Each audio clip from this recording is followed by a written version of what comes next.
live in Banjul, broadcasting for viewers in the Gambia and around the world. This is the news file and in the headlines tonight. His Excellency President Adama Barrow urges collective unity in national development as he receives a religious delegation from the Sheikh Al Mahfouz Alul Bait Foundation at the State House. Breast and cervical cancer news file investigates the connection between cancer and the cosmetic product that is said to compress the breast, trapping harmful cancer-causing toxins. I am Fatu Elika Muloshi. And I am Esa So, and also coming up on the program, reviving the draft constitution, Gambian civil society groups reveal their position on the new Bill of Rights voted down by the National Assembly as government opens the way towards constitutional dialogue. And in sports, a new leadership to guide a fresh era. The Gambia Wrestling Federation elects a new executive to lead the development of the second most popular sports in the Gambia. And away from the home front, border delays spoils the holidays for scores of Zimbabweans traveling home from South Africa for the Christmas break. Elsewhere, we examine a year of lockdown, asking how our African countries are faring after coming out of difficult restrictions. Well, those are top stories, and that and much more coming ahead in this edition of the News File. Thanks for joining us.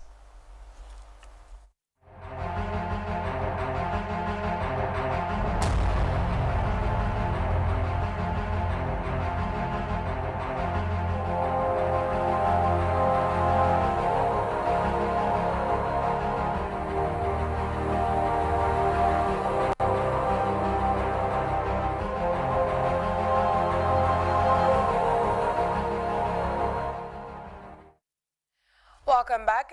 It's good to have you with us. Now we begin with the presidency.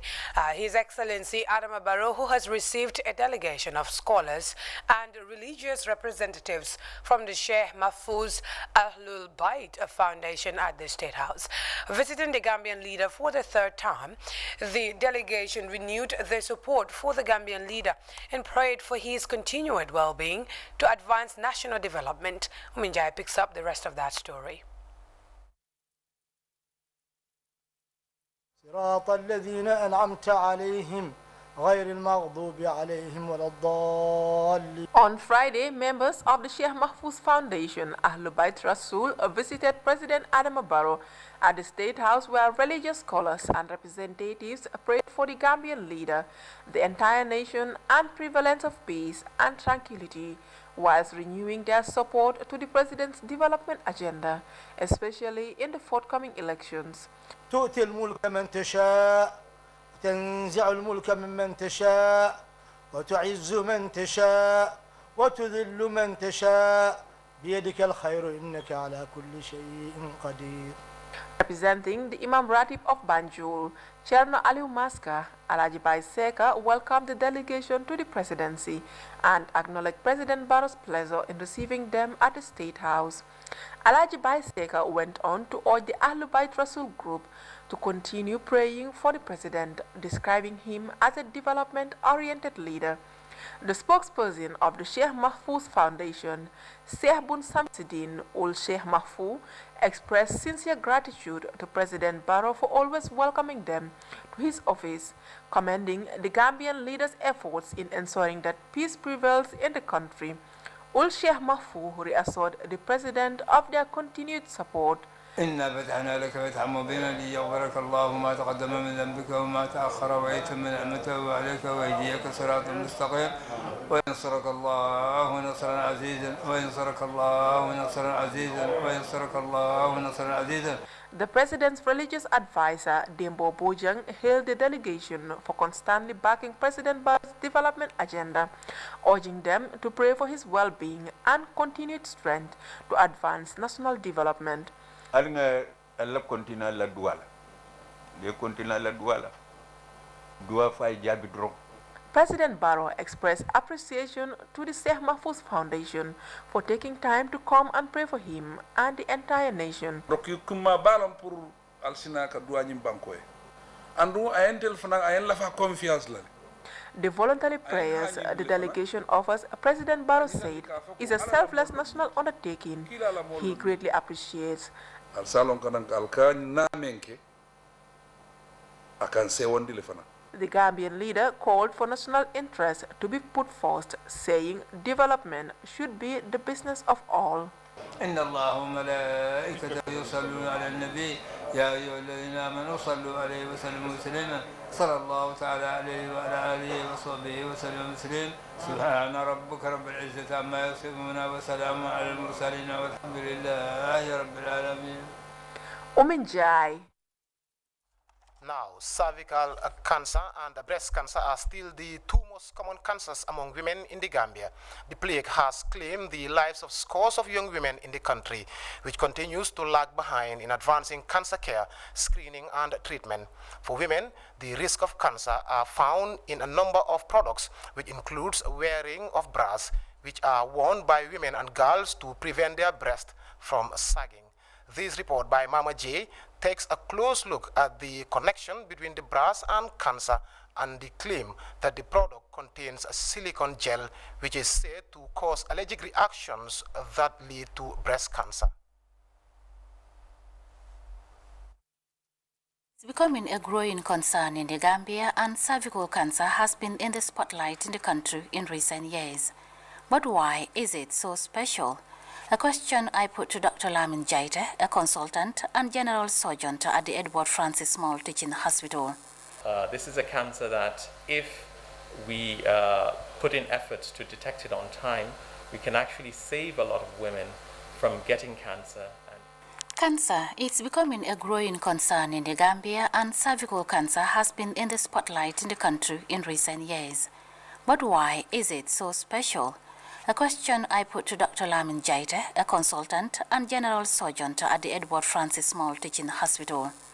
This is a cancer that if we put in efforts to detect it on time, we can actually save a lot of women from getting cancer and eventually dying from that particular cancer. Cancer is said to spread through the body when it loses control of its own. But what are the causes of cancer? Dr. Abdullah Keita is an obstetrician, gynecologist, and lecturer at the University of the Gambia. There are certain things we call them cofactors or risk factors that predispose some women more to developing cancer of cervix than to the others. And among those risk factors is tobacco in any of its form, including cigarette smoking. People who sneak tobacco, people who take tobacco in any form is a recognized risk factor for a long time for cancer of cervix. The others is if you have other infections in your genital tract, they can predispose you to cancer of cervix like gonorrhea, syphilis. They can all predispose you to cancer of cervix. If your immunity, that is the body's defense, is reduced, like if you have HIV, you have diabetes, they can predispose you to cancer of cervix. If you start sexual activities too early in your life, it can predispose you to cancer of cervix. If you have too many sexual partners, it can predispose you to cancer of cervix. According to health officials, cervical cancer is the second leading cause of death among women in the Gambia. The disease kills women in their prime or youthful age. Most patients diagnosed with breast cancer early enough about 9 out of 10 of them would still be alive at 5 years. About 8 out of 10 of them would still be alive at 10 years. So it goes against the thinking that if somebody has cancer, it's a death sentence. No. The most important thing is being able to detect the cancer on time and then making sure you get the right treatment. Statistics show that 53,000 women in Africa die of cervical cancer every year, an average 154 women per hour. According to WHO 2014 report, cervical cancer death in the Gambia was at 54 or 0.40%. But the good news is that cervical cancer is highly treatable, with a cure rate of over 90% if detected early, according to cancer experts. However, health officials observe that many cancer patients in the Gambia seek medical attention often too late, when the disease must have reached an advanced stage. Cervical cancer, if detected early, can be managed, and the treatment is simple and easy with very little complications. So every woman who is above the age of 30, who is actively married, can walk to the screening center and get screened. Edward Francis Small Teaching Hospital, Banjul, SOS, Bafro, Afrimed, Brikama, Yundum, Esau, Basse, all have screening centers. In 2019, the government of the Gambia rolled out a massive immunization campaign of young girls across the country to protect them from cervical cancer. One organization that is complementing that effort is the Cancer League Association, the Gambia, a group of organizations that is dedicated to raise awareness on cancer. Aji Dafe is the chairperson of the association. We did a fundraising, and yes, we needed about $15 million. Unfortunately, we were only able to raise 1.2 million. The fundraising event that we did, after all the proceeds were actually accounted for, we raised about 1.2 million from one night. The Minister of Health of the Gambia, we're here to work with you. We're here to support, to complement your efforts. The organization makes best use of Pink October, a month-long campaign dedicated globally to raise awareness on cancer. Last year, the League had a series of activities in their advocacy programs, with plans to continue this year only to be interrupted by the outbreak of the coronavirus pandemic. We were able to test 427 women, to be precise. And out of those 427 women, did you know that, Mama, 70% of those women were impacted with either minor infections, and some had really, really aggravated infections as well. And if these infections were not treated, it can actually cause cancerous tumors. So, Aji Dafe highlighted the need to prioritize women's health and called for continuous sensitization on cancer. You lost your mother to cancer, and as a result, you and your twin sister established an organization dedicated to raise awareness and fight against the cancer disease in the Gambia and beyond the source of the country to Senegal. Now, how hard has it been for you to get to this point? My mom died of cancer over 30 years ago. So the fight continues, and we're still fighting. We're still fighting the ailment of cancer to this day, and we haven't made stride yet. My mother was diagnosed in the Gambia, and she was told that she had gout when she had kidney cancer. So, and those issues we're still having in the Gambia for over 30 years. My father had lung cancer. So cancer takes away your dignity. Cancer takes away everything about who you are. When it strikes at the core of your being. Amid rumors that the silicone gel found in some bras causes allergic reaction that might lead to cancer, Grts find out more about the claim. Brassiere or bra is a fitting undergarment used by women to support their breasts and give it a good-looking shape. The device used to hide nipples that poke through clothing is also used by breastfeeding mothers to avoid leaking of the breast milk. However, many believe that bras contain materials that might cause allergic reaction. But can bra wearing really cause breast cancer? There isn't any evidence to show that bra wearing can actually cause cancer. What bra wearing can do is breast pain, mastalgia, that is, they can cause discomfort and they can cause pain if they're not comfortable. That causes patients to come to us in the hospital for complaints. But there is no connection between bra wearing and breast cancer. The risk factors for breast cancer are well known. Abdoulaye Cisse, a vendor at the Serekunda market, have been selling bras since 1987. Although there is no fixed price for a bale of bra which is little or no profit, Abdoulaye managed to feed his family from the sales gain and pay his children's school fees, he told me. I have seen bras that contain silicone gel, mostly from China. They sell out very fast and at reasonable prices. Although some of the bra products we have in the country comes from Europe, China, and Asia. I get my orders from Europe because of their quality.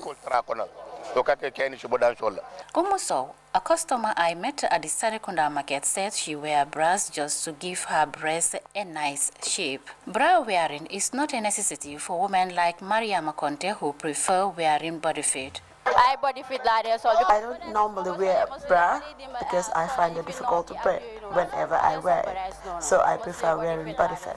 Maria Tukonte is comfortable wearing bra, but cautioned that wearing the device the whole day might have some health implications. For me, why I wear bra, I don't have big breasts, so I really like breasts, so I always find the bra that's having sponge, so I can use it. At least it can make my breast to become bigger. So, now as a lady, so...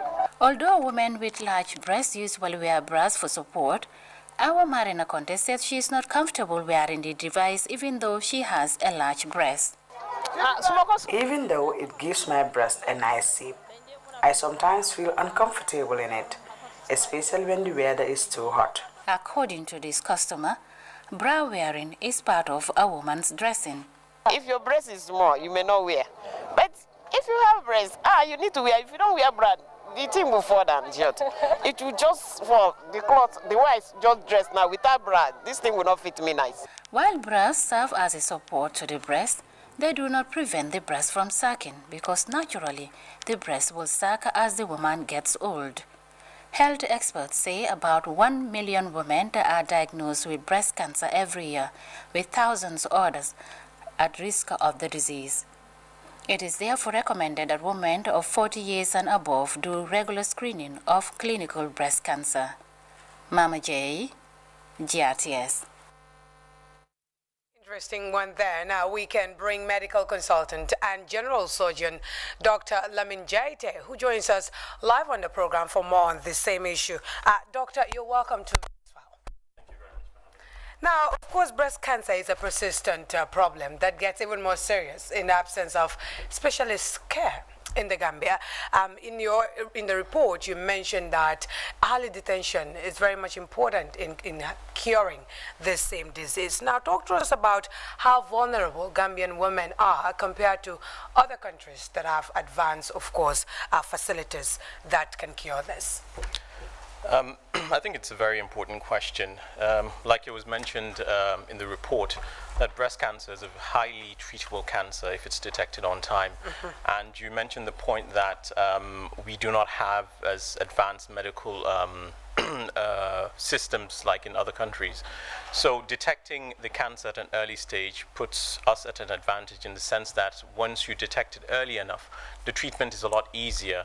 It might just involve maybe surgically removing the lump at a small size, rather than having a breast cancer that goes into an advanced stage wherein you would need probably more than just surgery and chemotherapy and have to have things like radiotherapy, which unfortunately we still do not have in this country.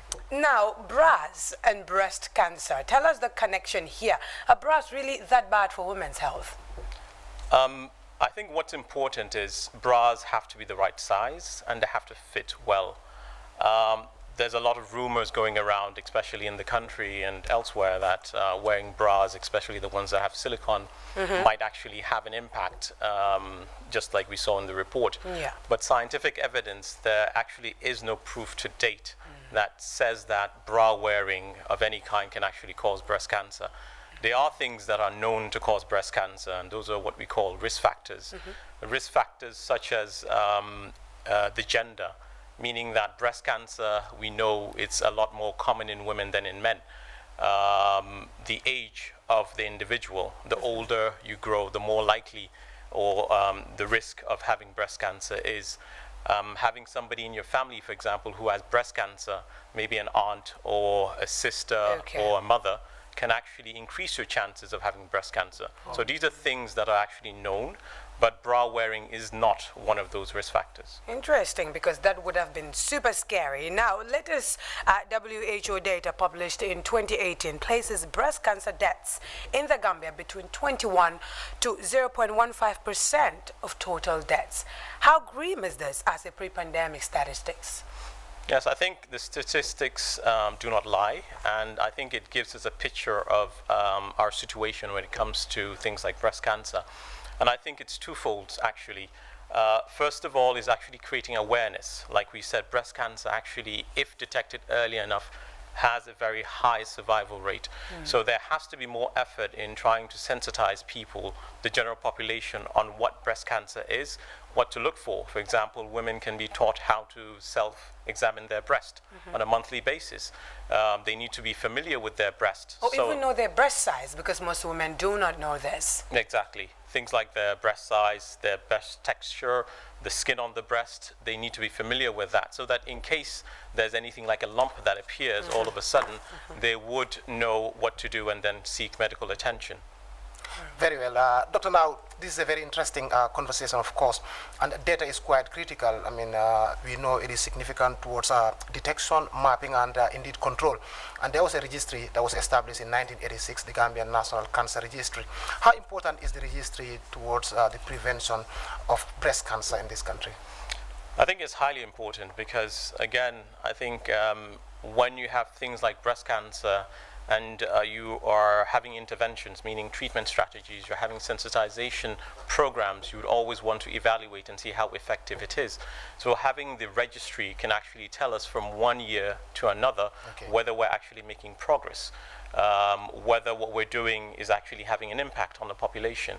And that can actually serve as a measure for our interventions and see where we can improve on and the areas where we're doing well. In the report, we heard about the need for early testing and screening. I mean, what are some of the things that need to be done to help us beat breast cancer? In terms of breast cancer, I think you would have to try and detect it as early as possible, like mentioned. So again, like I mentioned earlier on, the woman can participate in this herself by every month checking her breast, so that if anything appears, she can actually go to a health facility. Secondly, there's what is known as a screening process, and this is advised for women between the ages of 40 to 50 and upwards. Should have what is known as a mammogram, which is basically an X-ray of the breast to be done on an annual or at least every 2 years, so that any small changes in the breast can be detected early enough before it gets to the stage of cancer. Doctor, thank you very much for taking time to come to the studio and be part of this very interesting conversation. Thank you for having me. All right. Dr. Lamin Jaite is a medical consultant and a general surgeon. Very well. This is News File coming to you live from Banjul. Now, civic society organizations in the Gambia have summoned a press briefing outlining their stand on the draft constitution rejected by National Assembly members 3 months ago. Now, the new bill proposed, the new proposed Bill of Rights, which failed to draw a majority vote, died a quick death as legislators voted to suffocate it before it reaches a public referendum. The outcome evoked mixed reactions and a public debate that continues as people speculate about its future of a document produced from 2 years of activities and broad nationwide consultations. Leading the Civic Society Conference on the future of the rejected draft, the chairman of the Association of Non-Governmental Organizations in the Gambia, John Charles Njai, explained the organization's stance on the bill and ongoing negotiations involving various groups to revive its journey. Take a listen. Civil society organizations welcome the government of the Gambia's decision to revive the final draft constitution through a national consensus building process, 3 months after it failed to pass in the National Assembly. The draft constitution came on the heels of sustained desire of the Gambians for a new constitution. Therefore, when the autocratic regime of the former president was ousted on the 2nd of December 2016, Gambians yearned for a new political chapter which is founded on democracy, rule of law, good governance, and Republican values.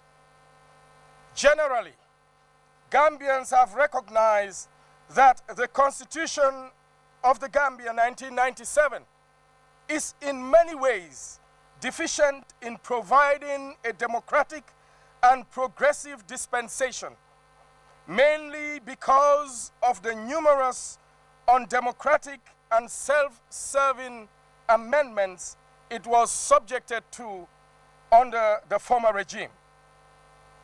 Following the democratic transition of power from the former government to a coalition government, Gambians legitimately desired and anticipated a new constitution that would, among other things, overhaul the 1997 constitution and an array of bad laws used as tools to perpetuate autocracy and dictatorship. Both the coalition 2016, led by President Adama Barrow, that defeated ex-President Jammeh, and a national consensus had agreed to implement a constitutional reform process that should lead to a third republic. As critical stakeholders in the process, we are yet to be availed the opportunity to meaningfully partake in the political dialogue initiated by the government of the Gambia. The inclusion and participation of civil society as a non-partisan entity is urgent, legitimate, and critical to the building of meaningful political consensus. It protects the legitimacy and integrity of the process and upholds the best interests of the citizenry.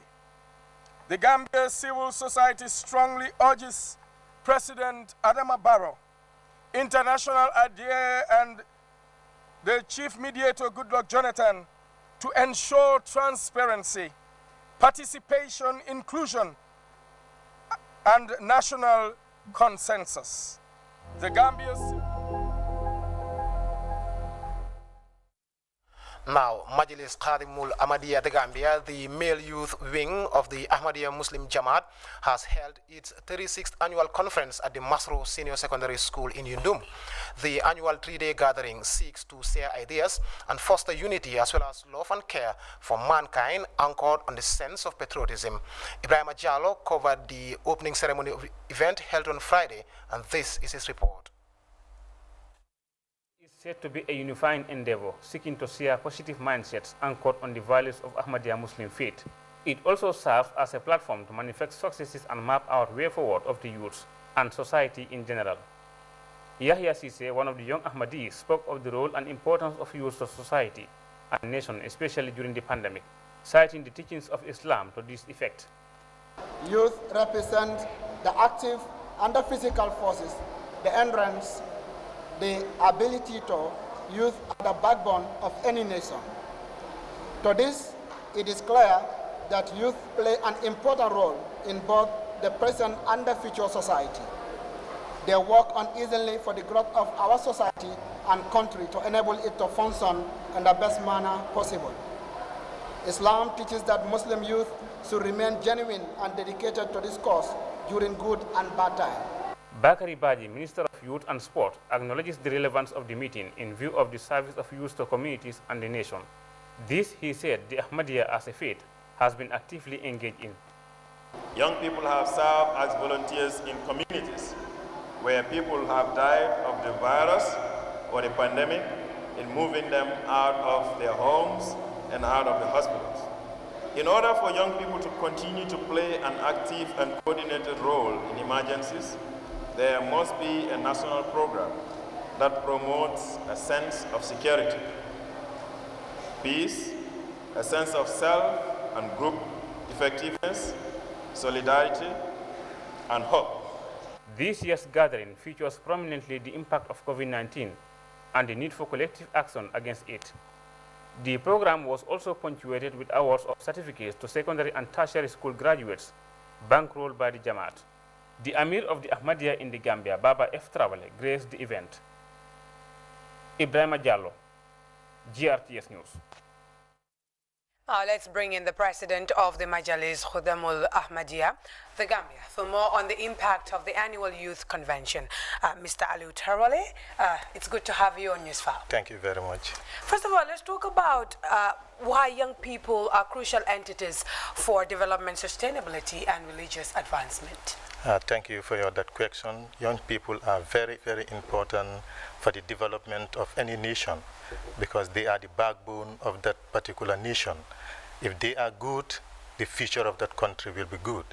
So that's why Majlis Khudamul Ahmadiyya, the Gambia, the male youth wing of the Ahmadiyya Muslim Jamaat, normally organize national convention in a year whereby the youth of the Majlis will convey in a particular place from different parts of the country to come together, learn from one another, and then they pray, and then they learn so much from the elders so that they can be good citizens of the country. Very well. Very well. I mean, you look at the youth wing of the Jamaat, it has been quite a very dynamic group over the years. Historically, it has produced leaders of the Jamaat. So how significant was this gathering to galvanizing youth programs and activities of the Jamaat? Yeah, this is very, very important because if the youth are not guided, if they did not have proper guidance, they cannot benefit themselves, neither their families, societies, or the nation. That's why the second Khalifa of this Jamaat, Hazrat Misra Bashiruddin Mahmud Ahmad, founded this organization in 1938, and he gave a motto to the organization, that is, the nation cannot be reformed without the reformation of the youth. So this is the motto of the Majlis Khudamul Ahmadiyya, and this is what we abide by, and this is why wherever we go, we try to walk according to this motto. Very well. Now you look at 2021, it has been quite a challenging year for the entire world because of the COVID-19 pandemic. Now it has created vast vulnerabilities and needing more action, solidarity, and volunteerism, as well as support, for communities. What does this conference teach us about voluntary work and selflessness? Yeah, definitely this Iktima really teach the Khudam all over the country the role that they should play in their country. In such situation like COVID-19, the Majlis Khudamul Ahmadiyya has contributed a lot to the nation.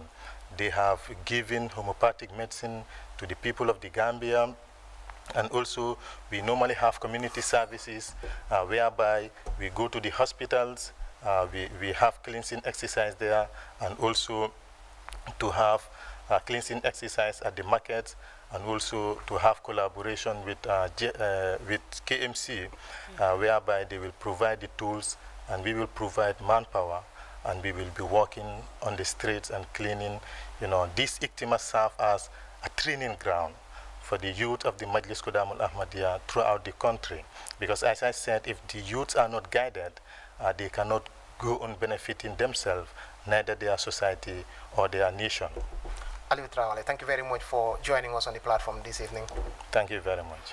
Aliu Traoré is the president of the Majlis Khudamul Ahmadiyya, which is the male youth wing of the Ahmadiyya Muslim Jamaat. Very well. Now let's stay with religious matters, because a local-based Islamic association called Great Muslims for Education and Modesty, GAMFEM, has been officially launched on Friday. The occasion brought together Islamic scholars, religious leaders, and a cross-section of society from the Greater Banjul area. As Khadijatu Juwara tells us, the initiative seeks to especially promote Islamic teachings and the welfare of women and girls. GAM brought together Islamic scholars, executive members of GAMFEM, and a cross-section of the society. Speaking to GRTS, the president of GAMFEM, Ustaz Mariama Jallo, said her association aims to promote Islam and the welfare of Gambians, particularly women and girls. GAMFEM aims to promote the welfare of Gambian women and girls. We will continue doing our best to promote their welfare. Executive members of GAMFEM, Jainaba Fati and Sainabu Sise, both highlighted their association's commitment in promoting the livelihood of Gambians. It's a new foundation that has been set up to assist women that are facing financial difficulties in purchasing modest clothing. We wouldn't only stop at that, we will also help women with marriage counseling, because we see that we need that in our generation right now. Marriage counseling, dawah sessions. We wouldn't also stop at the urban areas, but we'll also go to the rural areas. We'll help madrasas with Quran to help them in their studies. The importance of today's launching is to create that avenue by sensitizing, letting know of the general public about the existence of GAMFEM. Because we are barely 3 months old as a newly registered association, Islamic association, female association rather. So, and we want to make it known to the general populace. Our aims and objectives and what are the activities that, our future activities that we intend to embark on as an association. Presiding over the launch of the organization, Permanent Secretary, Ministry of Gender, Children and Social Welfare, Rohibite Dabo, commended GAMFEM for the idea in promoting the welfare of women and girls. This association is very important, Great Ambitious Muslims for Education and Modesty. The purpose of forming the association, according to their constitution, is to empower Muslim women and girls.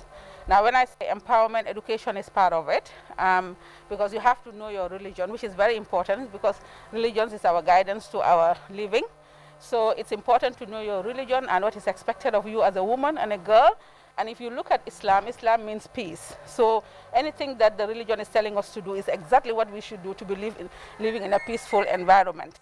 Prominent religious figure Kebu Cham noted the critical role of women in promoting good modesty while paying tribute to the women group for the initiative. Reporting for GRTS News, I am Khadija Tujuwara. From Banjul, this is News File on GRTS. Still to come. Border delays spoil the holidays for scores of Zimbabweans traveling home for Christmas from South Africa. Elsewhere, we examine a year of lockdown, asking how our African countries are faring after coming out of difficult restrictions. And in sports, a new leader to guide a fresh era. The Gambia Wrestling Federation elects a new president of the association. Stay with us.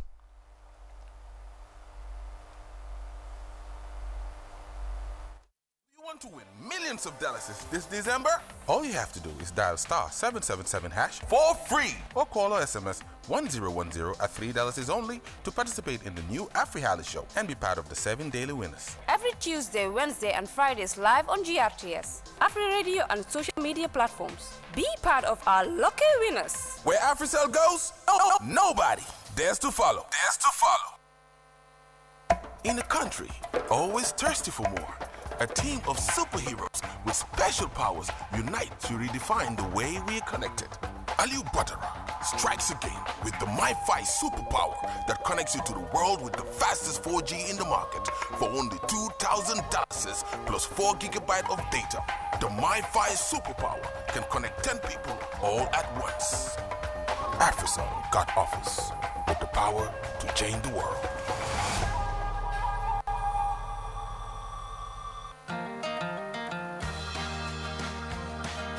ni julolu damma kambenta e dammalu tema ka dala fake masandisola wole mu tawla ya dala fati nyin tawla ya dala fa e ka kele fo ise masandisolu da selendi nyin kamala ila profitol se sia meno ka mantora akono wolle mu kilianolti anin jula kotemolu meno daman kafuje masakunda e luwa min londi safaro nyose ala karola 2007 sangonyin kono amang song pour julolu ka si ka kamben ka fenglu da la fa da malu tema nale momo long min ka nyin ku sifalu ke ala ko sindi do ku dulala memmo Gambia Competition and Consumer Protection Commission nyin nombalu to 7000696 5000033 4466940 wala ale futa ila office oto membe kotu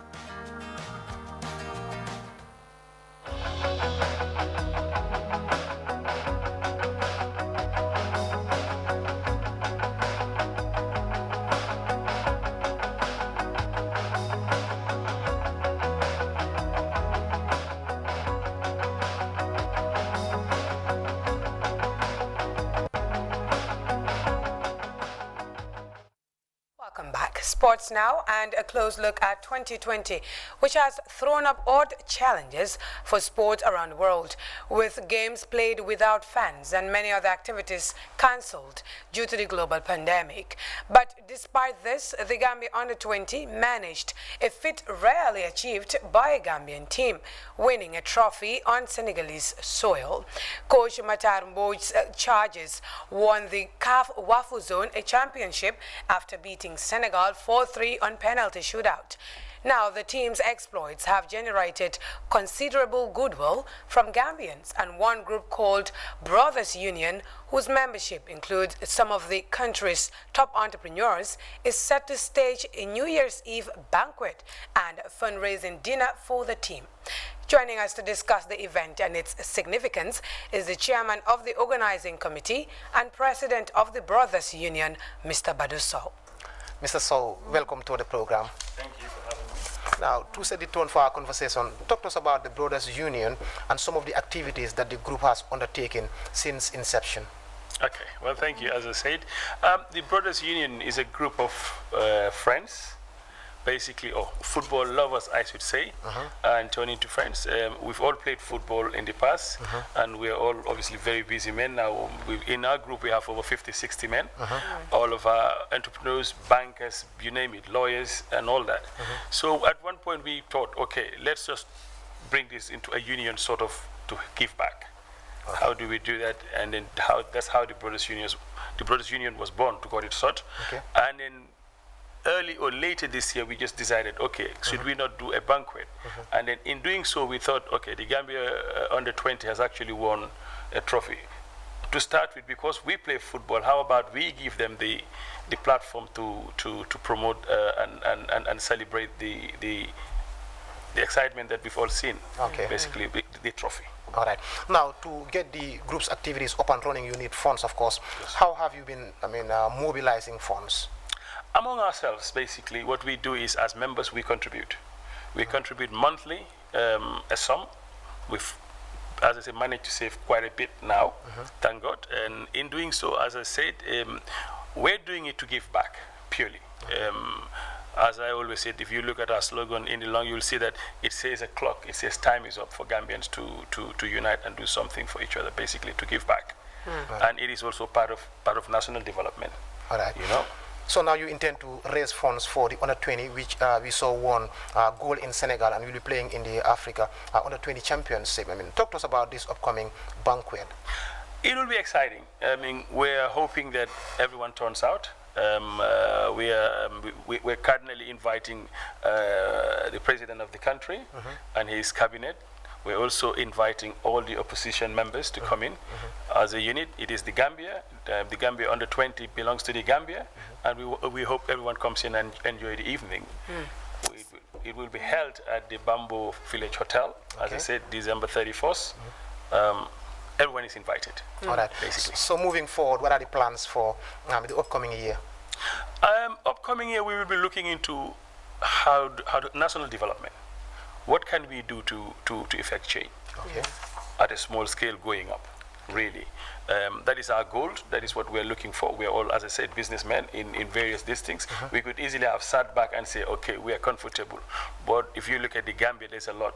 The government is doing what they could do, but as individuals, as a nation, we also asked to sit back and say, what can we give back to our own country? All right. So hence that we're pushing. We want to wish you good luck, and your Manchester jersey, you played today, but it was a draw, huh? Indeed. All right. We played and we drew today, but as I said, I came in this because I just came back from playing football. We play football, as I said, 3 times a week to keep fit and keep going. Thank you very much for joining us on the platform. Thank you very much for having me as well. And then thanks to the GRTS management who also created this platform for us to be here today. All right. Thank you very much. Staying with sports, we joined the Wrestling Federation, which has elected a new executive to lead the development of the second most popular sport in the Gambia, finally meeting after a contentious period of disagreement. The Federation finally convened to elect a new leadership on Saturday. Sering Fai Cham won the top seat as president with 70 votes, beating rival contender Matar Sen, who only managed 39 votes in a poll that produced 4 invalid votes. The association's new treasurer is Ndongo Job, who amassed 71 votes to beat off all the competitors. GRTS spoke to the day's big loser and winner after the conclusion of what is the most crucial elections in the wrestling's federation's history.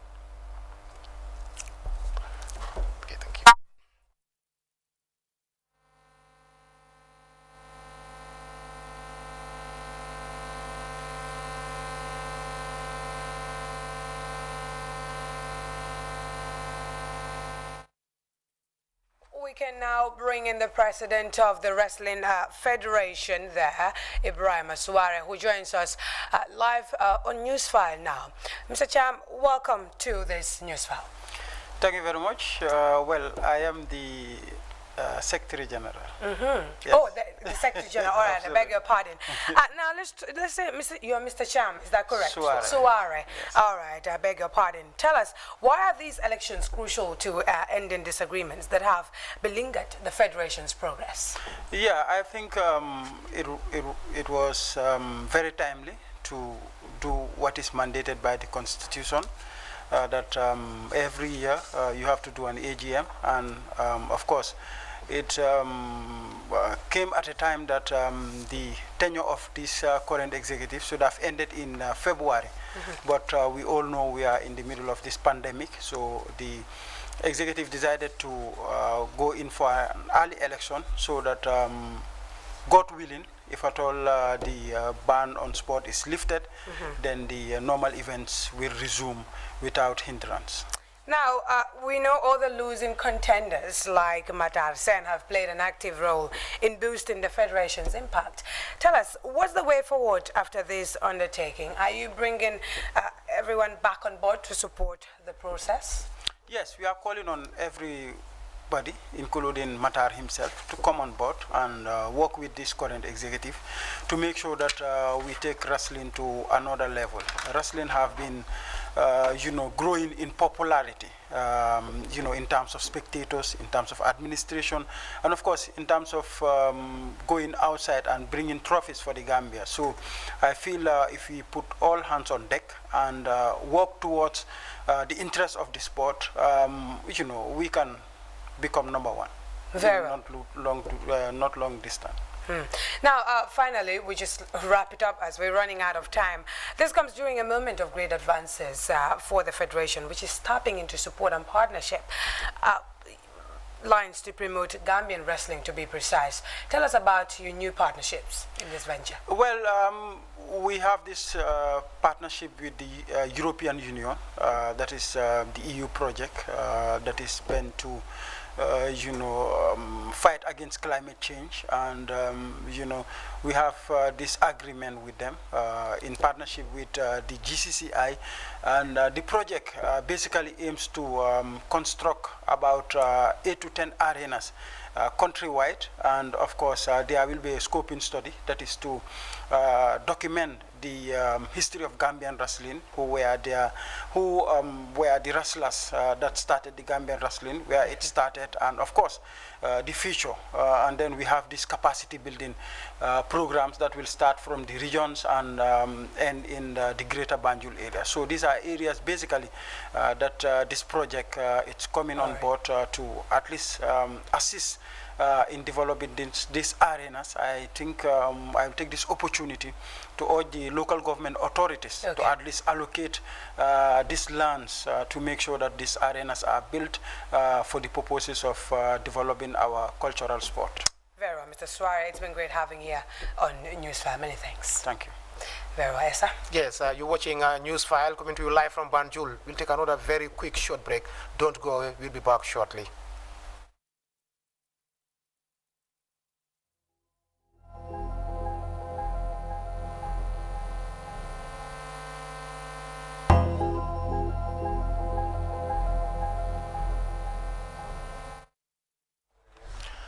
Welcome back to News File, and moving forward, we look at some of the headline-making news around the world, starting off in Zimbabwe, where at least 15 people have reportedly died in recent weeks, waiting in long queues to cross the border from South Africa into Zimbabwe.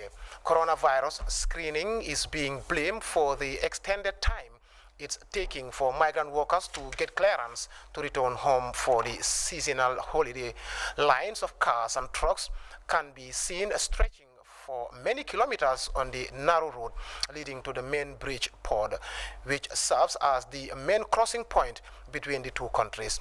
Reports suggest that the ill health owing to the lack of facilities at the bridge contributed to the numbers of fatalities. The South African government is yet to respond. The Southern African nation hosts an estimated 1.5 million Zimbabwean migrants. It is experiencing a second wave of COVID-19 infections with surging cases. Authorities suspect is being triggered by the genetic mutation of the disease. Now, the Africa Center for Disease Control and Prevention says it is investigating what appears to be another variant of the coronavirus in Nigeria that was found in 2 patient samples collected in August and October in Nigeria's southwestern state of Osun. However, health authorities in the West African nation say there is no cause for alarm as tests to establish if indeed it is a new variant continue. CTN's Deji Badmus reports from Lagos, Nigeria. We are not sounding the alarm bell yet on what the Africa CDC says might be a possible discovery of another variant of the coronavirus in the country. Here's how the head of the Nigeria CDC explained how the discovery was made and what's been done about it. When this new strain was reported in the UK, what we did was work with Redeemers University, and they then looked through the historical archive of viruses that had already been sequenced. And through that retrospective analysis, found 2 viruses that were similar to the one in the UK, but not the same. So had a few similarities, but enough for us to say that this did not originate from the same population of viruses.